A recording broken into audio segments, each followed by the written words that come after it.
90.4 FM ਤੇ ਤੁਹਾਡਾ ਸਵਾਗਤ।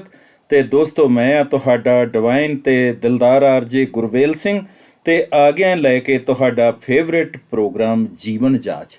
ਤੇ ਦੋਸਤੋ, ਜੀਵਨ ਜਾਚ ਪ੍ਰੋਗਰਾਮ ਦੇ ਵਿੱਚ ਅੱਜ ਨਾ ਮੈਂ ਗੱਲ ਕਰਨੀ ਹੈ ਇੱਕ ਬਹੁਤ ਹੀ ਵਧੀਆ ਬੜੇ ਇੰਪੋਰਟੈਂਟ ਵਿਸ਼ੇ ਤੇ।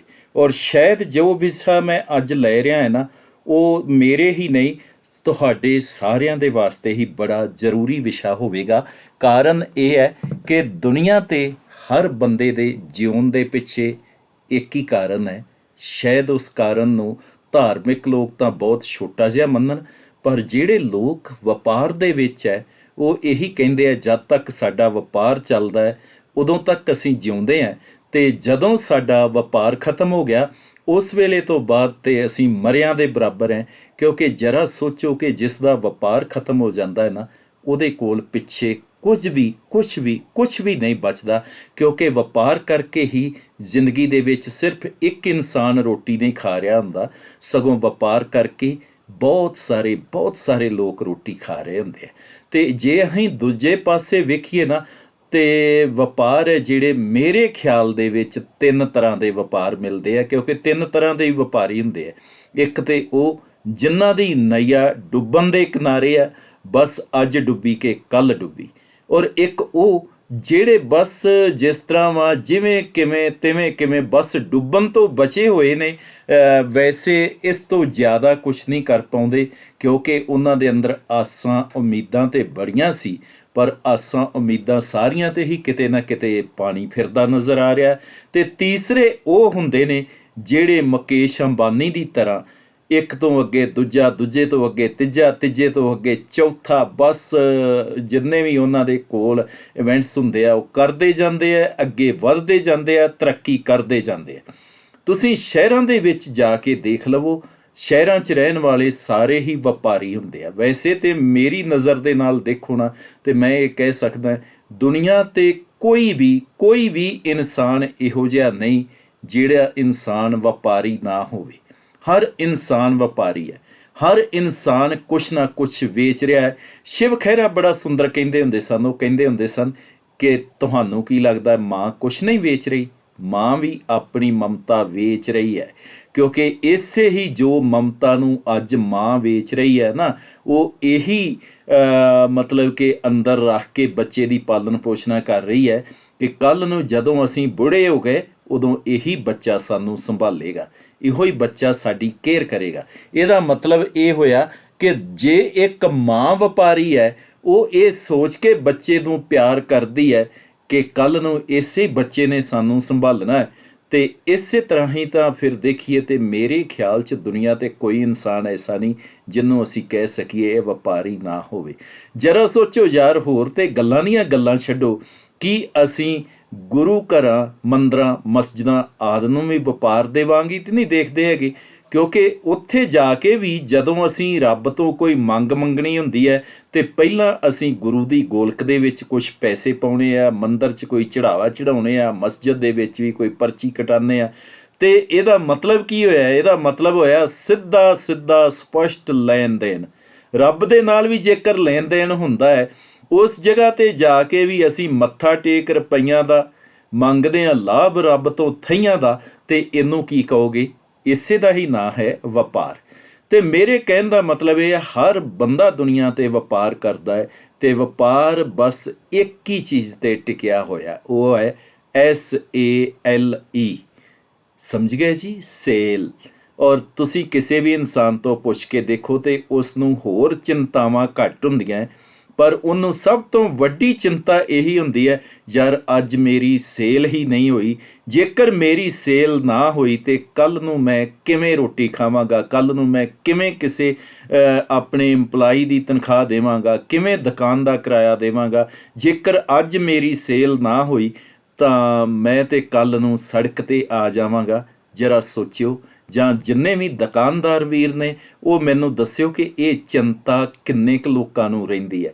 ਸ਼ਾਇਦ ਮੇਰੇ ਖਿਆਲ ਦੇ ਵਿੱਚ 100 ਦੇ ਵਿੱਚੋਂ 90 ਲੋਕ ਇਸੇ ਹੀ ਚਿੰਤਾ ਦੇ ਨਾਲ ਹਮੇਸ਼ਾ ਹੀ ਜੂਝਦੇ ਰਹਿੰਦੇ ਹੈ ਕਿ ਜੇ ਅੱਜ ਅਸੀਂ ਜਿਹੜਾ ਹੈ ਉਹ ਚੰਗੇ ਤਰੀਕੇ ਦੇ ਨਾਲ ਵਪਾਰ ਨਾ ਕੀਤਾ, ਅੱਜ ਸਾਡੀ ਸੇਲ ਨਾ ਹੋਈ, ਅਤੇ ਕੱਲ੍ਹ ਨੂੰ ਕੀ ਹੋਏਗਾ?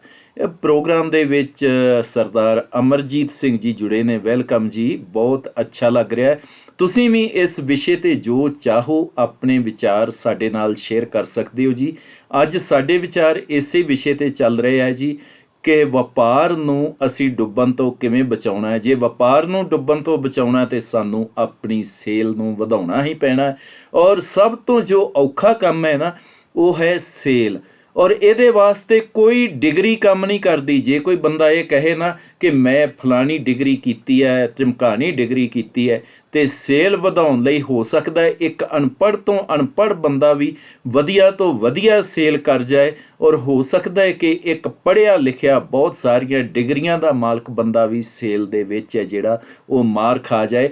ਇੱਥੇ ਮੈਨੂੰ ਇੱਕ ਬੜੀ ਸੋਹਣੀ ਜੀ ਸਟੋਰੀ ਯਾਦ ਆ ਗਈ। ਮੈਂ ਉਹ ਸਟੋਰੀ ਤੁਹਾਨੂੰ ਸੁਣਾ ਕੇ ਹੀ ਅੱਗੇ ਚੱਲਦਾ। ਤੁਹਾਨੂੰ ਉਸ ਸਟੋਰੀ 'ਚੋਂ ਬਹੁਤ ਸਾਰੀਆਂ ਗੱਲਾਂ ਸਮਝ ਆ ਜਾਣਗੀਆਂ। ਸਟੋਰੀ ਕੁਝ ਇਸ ਤਰ੍ਹਾਂ ਹੈ ਕਿ ਇੱਕ ਸ਼ਹਿਰ ਦੇ ਵਿੱਚ ਇੱਕ ਬਜ਼ੁਰਗ ਰਹਿੰਦਾ ਸੀਗਾ। ਉਹ ਬਜ਼ੁਰਗ ਅਨਪੜ੍ਹ ਵੀ ਸੀ ਤੇ ਬੋਲਾ ਵੀ ਸੀ। ਇਸ ਕਰਕੇ ਉਹ ਬਜ਼ੁਰਗ ਨਾ ਤੇ ਕੋਈ ਅਖਬਾਰ ਪੜ੍ਹ ਸਕਦਾ ਸੀ ਤੇ ਨਾ ਰੇਡੀਓ ਸੁਣ ਸਕਦਾ ਸੀ। ਉਸ ਬਜ਼ੁਰਗ ਦਾ ਆਪਣੇ ਸ਼ਹਿਰ ਦੇ ਵਿੱਚ ਜਿਹੜਾ ਸਮੋਸਿਆਂ ਦਾ ਕੰਮ ਸੀ ਤੇ ਉਹ ਹਰ ਰੋਜ਼ ਸਮੋਸੇ ਵੇਚਦਾ ਸੀ। ਹੋਰ ਕਿਸੇ ਪਾਸੇ ਵੀ ਉਹਦਾ ਕੋਈ ਇੰਟਰਸਟ ਨਹੀਂ ਸੀ। ਉਹਦਾ ਇੱਕੋ ਹੀ ਇੰਟਰਸਟ ਸੀ ਕਿ ਵਧੀਆ ਤੋਂ ਵਧੀਆ ਸਮੋਸੇ ਬਣਾ ਕੇ ਵੇਚਣੇ ਆ। ਔਰ ਇਸ ਕਰਕੇ ਉਹ ਆਪਣੀ ਸਮੋਸਿਆਂ ਦੇ ਵਿੱਚ ਪੂਰੀ ਜਿੰਦ ਜਾਨ ਲਗਾ ਦਿੰਦਾ ਸੀ, ਜਿਸ ਦਾ ਨਤੀਜਾ ਇਹ ਨਿਕਲਦਾ ਸੀ ਕਿ ਉਹਦੇ ਸਮੋਸੇ ਸ਼ਹਿਰ ਵਿੱਚ ਸਭ ਤੋਂ ਜ਼ਿਆਦਾ ਵਿਕਦੇ ਸਨ ਤੇ ਉਹ ਬਜ਼ੁਰਗ ਖੁਸ਼ਹਾਲ ਜ਼ਿੰਦਗੀ ਜਿਉ ਰਿਹਾ ਸੀ।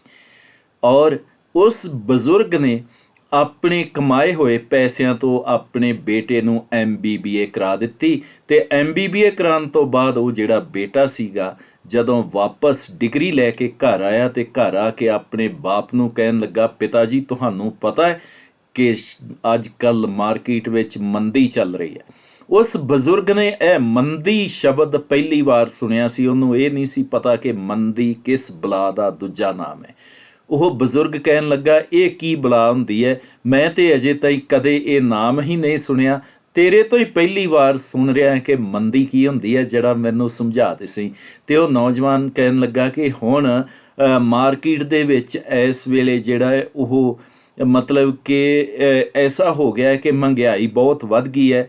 ਹੁਣ ਸਾਨੂੰ ਉਸੇ ਹਿਸਾਬ ਦੇ ਨਾਲ ਚੱਲਣਾ ਪਵੇਗਾ, ਕਿਉਂਕਿ ਇੱਥੇ ਚੀਜ਼ਾਂ ਦੀ ਜਿਹੜੀ ਹੈਗੀ ਹੈ ਉਹ ਡਿਮਾਂਡ ਘਟ ਗਈ ਹੈ ਔਰ ਸਪਲਾਈ ਹੈ ਜਿਹੜੀ ਉਹ ਵੱਧ ਗਈ ਹੈ। ਤੇ ਇਸ ਕਰਕੇ ਰੇਟ ਠੀਕ ਨਹੀਂ ਮਿਲਦੇ ਤੇ ਆਪਾਂ ਨੂੰ ਕੁਛ ਐਸਾ ਕਰਨਾ ਪਏਗਾ ਕਿ ਅਸੀਂ ਇਸ ਮੰਦੀ ਦੇ ਵਿੱਚ ਬਚੇ ਰਹੀਏ। ਬਜ਼ੁਰਗ ਲਈ ਪਹਿਲੇ ਤੇ ਮੰਦੀ ਸ਼ਬਦ ਹੀ ਨਵਾਂ ਸੀ ਤੇ ਬਜ਼ੁਰਗ ਕਹਿਣ ਲੱਗਾ, ਫਿਰ ਦੱਸੋ ਜੀ ਸਾਨੂੰ ਕੀ ਕਰਨਾ ਚਾਹੀਦਾ? ਤੇ ਉਹਨੇ ਕਿਹਾ, ਹੁਣ ਸਾਨੂੰ ਘੱਟ ਵੇਸਣ ਯੂਜ਼ ਕਰਨਾ ਚਾਹੀਦਾ ਹੈ, ਸਾਨੂੰ ਹੁਣ ਘੱਟ ਤੇਲ ਲਗਾਉਣਾ ਚਾਹੀਦਾ ਹੈ, ਘੱਟ ਆਲੂ ਲਗਾਉਣੇ ਚਾਹੀਦੇ ਨੇ, ਔਰ ਥੋੜ੍ਹੇ ਸਮਾਨ ਨੂੰ ਵਰਤ ਕੇ ਜ਼ਿਆਦਾ ਜਿਹੜੀਆਂ ਚੀਜ਼ਾਂ ਬਣਾ ਕੇ ਵੇਚਣੀਆਂ ਪੈਣਗੀਆਂ। ਸਾਨੂੰ ਸਰਫਾ ਕਰਨਾ ਪਵੇਗਾ। ਉਸੇ ਹੀ ਸਰਫੇ ਦੇ ਚੱਕਰ ਦੇ ਵਿੱਚ ਕੀ ਹੋਇਆ ਕਿ ਬਜ਼ੁਰਗ ਦੇ ਜਿਹੜੇ ਸੀਗੇ ਉਹ ਸਮੋਸਿਆਂ ਦੀ ਪ੍ਰੋਡਕਟੀਵਿਟੀ ਸੀ ਜਿਹੜੀ ਉਹ ਲੋ ਹੋ ਗਈ, ਕਿਉਂਕਿ ਇੱਕ ਤੇ ਸਮੋਸੇ ਘੱਟ ਬਣ ਲੱਗੇ, ਦੂਜਾ ਉਹਨਾਂ ਦੀ ਜਿਹੜੀ ਗੁਣਵੱਤਾ ਸੀ, ਜਿਹੜਾ ਉਹਨਾਂ ਦਾ ਸਵਾਦ ਸੀ, ਉਹ ਵੀ ਘਟ ਗਿਆ। ਔਰ ਨਤੀਜਾ ਇਹ ਹੋਇਆ ਕਿ ਧੀਰੇ ਧੀਰੇ ਉਸ ਬਜ਼ੁਰਗ ਦੀ ਦੁਕਾਨ ਤੋਂ ਸਾਰੇ ਦੇ ਸਾਰੇ ਗਾਹਕ ਖਤਮ ਹੋ ਗਏ। ਔਰ ਉਸ ਪੜ੍ਹੇ ਲਿਖੇ ਬੱਚੇ ਨੇ ਆਪਣੇ ਬਾਪ ਦਾ ਸਾਲਾਂ ਦਾ ਜੰਮਿਆ ਹੋਇਆ ਬਿਜ਼ਨਸ ਥੋੜ੍ਹੇ ਹੀ ਸਮੇਂ ਦੇ ਵਿੱਚ ਹੈ ਜਿਹੜਾ ਬਰਬਾਦ ਕਰਕੇ ਰੱਖ ਦਿੱਤਾ। ਹੁਣ ਇਹ ਚੀਜ਼ ਤੇ ਸ਼ਾਇਦ ਤੁਹਾਨੂੰ ਸਮਝ ਆ ਗਈ ਹੋਏਗੀ ਕਿ ਸੇਲ ਦੇ ਵਾਸਤੇ ਜ਼ਿਆਦਾ ਪੜ੍ਹਾਈਆਂ ਦੀ ਜ਼ਰੂਰਤ ਨਹੀਂ ਹੁੰਦੀ। ਇਹਦੇ ਵਾਸਤੇ ਜਿਹੜੀਆਂ ਚੀਜ਼ਾਂ ਦੀ ਜ਼ਰੂਰਤ ਹੁੰਦੀ ਹੈ, ਕਈ ਵਾਰ ਉਹ ਚੀਜ਼ਾਂ ਅਸੀਂ ਜਿਹੜਾ ਹੈ ਉਹ ਬਿਲਕੁਲ ਨਜ਼ਰ ਅੰਦਾਜ਼ ਕਰ ਦਿੰਦੇ ਹਾਂ। ਛੋਟੀਆਂ ਛੋਟੀਆਂ ਚੀਜ਼ਾਂ ਹੁੰਦੀਆਂ ਨੇ ਜਿਹੜੀਆਂ ਸੇਲ ਵਧਾ ਦਿੰਦੀਆਂ। ਮੇਰੇ ਇੱਕ ਦੋਸਤ ਸਨ, ਮੈਂ ਉਹਨਾਂ ਨੂੰ ਪੁੱਛਿਆ ਕਿ ਤੁਸੀਂ ਆਪਣੀ ਸੇਲ ਨੂੰ ਵਧਾਉਣ ਲਈ ਕਿਹੜਾ ਤਰੀਕਾ ਵਰਤਦੇ ਹੋ? ਤੇ ਉਸ ਦੋਸਤ ਨੇ ਮੈਨੂੰ ਬੜਾ ਸੋਹਣਾ ਉੱਤਰ ਦਿੱਤਾ ਸੀ। ਉਹਦਾ ਕਹਿਣਾ ਸੀਗਾ ਕਿ ਅਸੀਂ ਆਪਣੀ ਸੇਲ ਨੂੰ ਵਧਾਉਣ ਲਈ ਨਵੇਂ ਗ੍ਰਾਹਕ ਤਾਂ ਲੱਭਦੇ ਹੀ ਰਹਿੰਦੇ ਹਾਂ, ਇਹਦੇ ਵਿੱਚ ਕੋਈ ਸ਼ੱਕ ਨਹੀਂ, ਪਰ ਅਸੀਂ ਪੁਰਾਣੇ ਗ੍ਰਾਹਕਾਂ ਨੂੰ ਵੀ ਸੰਭਾਲਣ ਦੇ ਵਿੱਚ ਕੋਈ ਕੋਰ ਕਸਰ ਨਹੀਂ ਛੱਡਦੇ। ਸਾਡੀ ਸਭ ਤੋਂ ਪਹਿਲੀ ਕੋਸ਼ਿਸ਼ ਇਹੀ ਹੁੰਦੀ ਹੈ ਕਿ ਸਾਡਾ ਜੋ ਪੁਰਾਣਾ ਗ੍ਰਾਹਕ ਸਾਡੇ ਨਾਲ ਜੁੜ ਗਿਆ ਹੈ ਉਹ ਗ੍ਰਾਹਕ ਕਦੇ ਵੀ ਸਾਨੂੰ ਛੱਡ ਕੇ ਨਾ ਜਾਵੇ।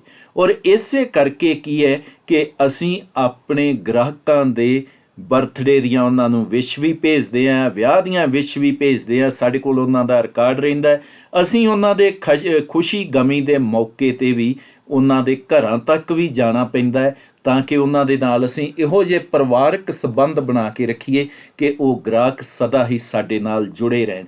ਅਤੇ ਇਹ ਤਰੀਕਾ ਮੈਨੂੰ ਬੜਾ ਕਾਰਗਰ ਲੱਗਾ, ਕਿਉਂਕਿ ਇੱਕ ਚੀਜ਼ ਇੱਥੇ ਮੈਂ ਤੁਹਾਨੂੰ ਇਹ ਕਹਿਣੀ ਚਾਹਾਂਗਾ, ਇਹ ਤਾਂ ਤੁਹਾਡੀ ਪ੍ਰਾਪਤੀ ਹੈ ਹੀ ਕਿ ਤੁਸੀਂ ਕਿੰਨਾ ਜਿਹੜਾ ਹੈ ਨਵੇਂ ਗਾਹਕ ਜੋੜੇ। ਨੋ ਡਾਊਟ ਇਹ ਤੁਹਾਡੀ ਬੜੀ ਵੱਡੀ ਪ੍ਰਾਪਤੀ ਹੈ ਜੇ ਤੁਸੀਂ ਆਪਣੇ ਨਾਲ ਨਵੇਂ ਗ੍ਰਾਹਕਾਂ ਨੂੰ ਜੋੜ ਰਹੇ ਹੋ। ਤੇ ਜੋੜਨੇ ਚਾਹੀਦੇ ਆ, ਵੱਧ ਤੋਂ ਵੱਧ ਨਵੇਂ ਗ੍ਰਾਹਕ ਤੁਹਾਡੇ ਨਾਲ ਜੁੜਨੇ ਚਾਹੀਦੇ ਆ। ਪਰ ਇਸ ਤੋਂ ਇਲਾਵਾ ਤੁਹਾਡੀ ਸਰਵਿਸ ਕਿੰਨੀ ਵਧੀਆ ਹੈ, ਤੁਸੀਂ ਕਿੰਨਾ ਵਧੀਆ ਜਿਹੜਾ ਹੈ ਉਹ ਸੇਵਾ ਦਿੱਤੀ ਹੈ ਜਾਂ ਕਿੰਨਾ ਵਧੀਆ ਪ੍ਰੋਡਕਟ ਵੇਚਿਆ ਹੈ, ਇਹਦੀ ਨਿਰਭਰਤਾ ਇਸ ਚੀਜ਼ 'ਤੇ ਹੈ ਕਿ ਤੁਹਾਡੇ ਕੋਲ ਰਿਪੀਟ ਗ੍ਰਾਹਕ ਕਿੰਨੇ ਕੁ ਆਏ।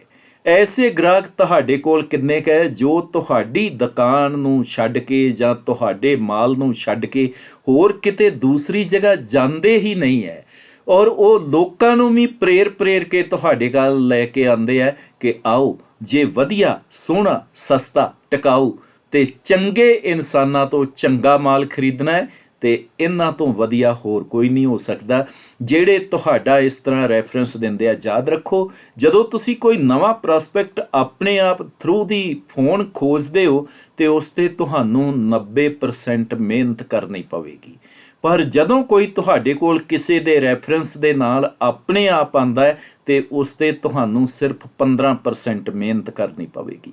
ਦੂਜੀ ਚੀਜ਼ ਇਹ ਵੀ ਯਾਦ ਰੱਖੋ ਕਿ ਜਿਹੜਾ ਕੋਈ ਤੁਹਾਡੇ ਕੋਲ ਰਿਪੀਟ ਗ੍ਰਾਹਕ ਆਉਂਦਾ ਹੈ ਉਸ ਗ੍ਰਾਹਕ ਦੇ ਉੱਪਰ ਤੁਹਾਡੀ ਮਿਹਨਤ ਬਿਲਕੁਲ ਘਟ ਜਾਂਦੀ ਹੈ, ਔਰ ਤੁਸੀਂ ਉਸ ਗ੍ਰਾਹਕ ਨੂੰ ਜਿਹੜਾ ਹੈ ਆਪਣਾ ਇੱਕ ਸਭ ਤੋਂ ਵੱਡਾ ਸਰਮਾਇਆ ਸਮਝੋ, ਕਿਉਂਕਿ ਉਹ ਆਇਆ ਰਾਮ ਗਿਆ ਰਾਮ ਨਹੀਂ ਹੈ, ਉਹ ਤੁਹਾਡਾ ਜਿਹੜਾ ਪਰਮਾਨੈਂਟ ਕਸਟਮਰ ਹੈ। ਔਰ ਪਰਮਾਨੈਂਟ ਕਲਾਇੰਟ ਹੁੰਦਾ ਹੈ ਜਿਹੜਾ, ਉਹ ਤਾਂ ਰੱਬ ਵਰਗਾ ਹੁੰਦਾ ਹੈ। ਉਸ ਨੂੰ ਤੁਸੀਂ ਕਿੰਨਾ ਸੰਭਾਲ ਸਕਦੇ ਹੋ, ਕਿੰਨੀ ਉਸ ਨੂੰ ਤੁਸੀਂ ਆਪਣੀ ਵਧੀਆ ਸਰਵਿਸ ਦੇ ਸਕਦੇ ਹੋ।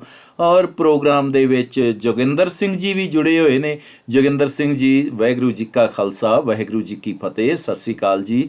ਅਮਰਜੀਤ ਸਿੰਘ ਜੀ, ਜੋਗਿੰਦਰ ਸਿੰਘ ਜੀ, ਹੋਰ ਵੀ ਜਿੰਨੇ ਲਿਸਨਰਸ ਹੈ, ਤੁਸੀਂ ਵੀ ਆਪਣੇ ਜੋ ਓਪੀਨੀਅਨਸ ਹੈ, ਆਪਣੇ ਵਿਊ ਹੈ ਇਸ ਪ੍ਰੋਗਰਾਮ ਦੇ ਰਿਗਾਰਡਿੰਗ ਸ਼ੇਅਰ ਕਰ ਸਕਦੇ ਹੋ, ਕਿਉਂਕਿ ਅੱਜ ਰੇਡੀਓ ਖੁਸ਼ੀ 'ਤੇ ਸਾਡਾ ਪ੍ਰੋਗਰਾਮ ਇਹੀ ਚੱਲ ਰਿਹਾ ਹੈ ਕਿ ਅਸੀਂ ਕਿਸ ਤਰ੍ਹਾਂ ਆਪਣੀ ਸੇਲ ਵਧਾਈਏ, ਕਿਸ ਤਰ੍ਹਾਂ ਅਸੀਂ ਆਪਣੇ ਕਸਟਮਰਸ ਨੂੰ ਆਪਣੇ ਨਾਲ ਜੋੜ ਕੇ ਰੱਖੀਏ ਤਾਂ ਕਿ ਸਾਡੀ ਗੱਲ ਵਧੀਆ ਬਣਦੀ ਰਹੇ। ਅਤੇ ਦੋਸਤੋ ਇੱਕ ਹੋਰ ਵੀ ਚੀਜ਼ ਆਉਂਦੀ ਹੈ, ਬਹੁਤ ਸਾਰੇ ਲੋਕ ਸ਼ਾਇਦ ਐਸੇ ਵੀ ਮਜਬੂਰੀ ਦੇ ਮਾਰੇ ਹੁੰਦੇ ਆ ਜਿਹੜੇ ਲੋਕ ਆਪਣਾ ਉਚਿਤ ਦਾਮ ਦੇ ਵਿੱਚ ਸਮਾਨ ਵੇਚਦੇ ਹੀ ਨਹੀਂ ਹੈ। ਉਹਨਾਂ ਨੂੰ ਇਹ ਹੁੰਦਾ ਹੈ ਕਿ ਜਿਵੇਂ ਕਿਵੇਂ ਤਿਵੇਂ ਸਾਡਾ ਸਮਾਨ ਵਿਕ ਜਾਵੇ, ਸਸਤੇ ਦੇ ਵਿੱਚ ਚਲਾ ਜਾਏ। ਇਹ ਸਭ ਤੋਂ ਮਾੜੀ ਆਦਤ ਹੈ ਦੋਸਤੋ। ਯਾਦ ਰੱਖੋ ਕਿ ਜਦੋਂ ਤੁਸੀਂ ਘਾਟੇ 'ਤੇ ਘਾਟਾ ਖਾਂਦੇ ਜਾਓਗੇ ਤਾਂ ਇੱਕ ਦਿਨ ਉਹ ਆਏਗਾ ਕਿ ਜਦੋਂ ਤੁਸੀਂ ਸੜਕ 'ਤੇ ਆ ਜਾਓਗੇ, ਕਿਉਂਕਿ ਉਸ ਘਾਟੇ ਦੀ ਭਰਪਾਈ ਕਰ ਪਾਉਣਾ ਬਹੁਤ ਮੁਸ਼ਕਲ ਹੋ ਜਾਏਗਾ ਔਰ ਉਹ ਭਰਪਾਈ ਜਲਦੀ ਨਹੀਂ ਹੋ ਪਾਏਗੀ। ਹੁਣ ਮੈਂ ਆਉਣਾ ਹੈ ਅਸਲੀ ਮੁੱਦੇ 'ਤੇ ਕਿ ਜੇਕਰ ਅਸੀਂ ਆਪਣੇ ਜਿਹੜਾ ਹੈ ਉਹ ਕਿਵੇਂ ਅਸੀਂ ਆਪਣੀ ਸੇਲ ਕਰੀਏ ਕਿ ਸਾਡੀ ਸੇਲ ਵੱਧ ਤੋਂ ਵੱਧ ਹੋ ਜਾਏ। ਬਸ ਇਹ ਵੀ ਮੈਂ ਬਹੁਤ ਜਲਦੀ ਇਸ ਪ੍ਰੋਗਰਾਮ ਦੇ ਵਿੱਚ ਦੱਸਾਂਗਾ, ਪਰ ਉਸ ਤੋਂ ਪਹਿਲਾਂ ਕਿਉਂ ਨਾ ਲੈ ਲਈਏ ਅਸੀਂ ਇੱਕ ਛੋਟਾ ਜਿਹਾ ਬ੍ਰੇਕ। ਉਸ ਬ੍ਰੇਕ ਤੋਂ ਬਾਅਦ ਆਪਾਂ ਫਿਰ ਆਉਣੇ ਆ ਵਾਪਸ ਔਰ ਕਰਾਂਗੇ ਖੂਬ ਸਾਰੀਆਂ ਗੱਲਾਂ। ਤੁਸੀਂ ਬਣੇ ਰਹੋ ਰੇਡੀਓ ਖੁਸ਼ੀ 90.4 FM 'ਤੇ ਆਪਣੇ ਡਿਵਾਈਨ ਤੇ ਦਿਲਦਾਰ ਆਰਜੇ ਗੁਰਵੇਲ ਸਿੰਘ ਦੇ ਨਾਲ। ਅਤੇ ਅੱਜ ਦਾ ਸਾਡਾ ਪ੍ਰੋਗਰਾਮ ਹੈ ਕਿ ਕਿਵੇਂ ਆਪਾਂ ਵਧੀਆ ਤੋਂ ਵਧੀਆ ਜਿਹੜੀਆਂ ਉਹ ਸਰਵਿਸਿਸ ਦੇ ਸਕਦੇ ਹਾਂ ਤਾਂ ਕਿ ਸਾਡਾ ਜੋ ਬਿਜ਼ਨਸ ਹੈ, ਸਾਡਾ ਵਪਾਰ ਹੈ ਜੋ, ਉਹ ਅੱਗੇ ਤੋਂ ਅੱਗੇ ਵੱਧਦਾ ਜਾਵੇ, ਨਾ ਕਿ ਉਹ ਵਪਾਰ ਡੁੱਬ ਜਾਏ। ਕਿਉਂਕਿ ਅੱਜ ਇਸ ਦੁਨੀਆ 'ਤੇ ਬਹੁਤ ਸਾਰੇ ਐਸੇ ਲੋਕ ਨੇ ਜਿਨ੍ਹਾਂ ਦੇ ਵਪਾਰ ਬੜੀ ਮੁਸ਼ਕਲ ਦੇ ਨਾਲ ਚੱਲ ਰਹੇ ਆ ਅਤੇ ਅਸੀਂ ਉਹਨਾਂ ਦੇ ਵਪਾਰਾਂ ਨੂੰ ਸੋਹਣੇ ਤਰੀਕੇ ਨਾਲ ਚਲਾਉਣ ਲਈ ਰੇਡੀਓ ਖੁਸ਼ੀ 90.4 FM 'ਤੇ ਆਪਣੀ ਪੂਰੀ ਦੀ ਪੂਰੀ ਤਨਦੇਹੀ ਦੇ ਨਾਲ ਕੋਸ਼ਿਸ਼ ਕਰ ਰਹੇ ਹਾਂ। Sukhdev Singh ji, welcome on radio ਖੁਸ਼ੀ 90.4 FM। ਅਤੇ ਅਸੀਂ ਮਿਲਦੇ ਹਾਂ ਇਸ ਛੋਟੇ ਜਿਹੇ ਬ੍ਰੇਕ ਤੋਂ ਬਾਅਦ ਤੁਹਾਨੂੰ ਫਿਰ ਰੇਡੀਓ 'ਤੇ।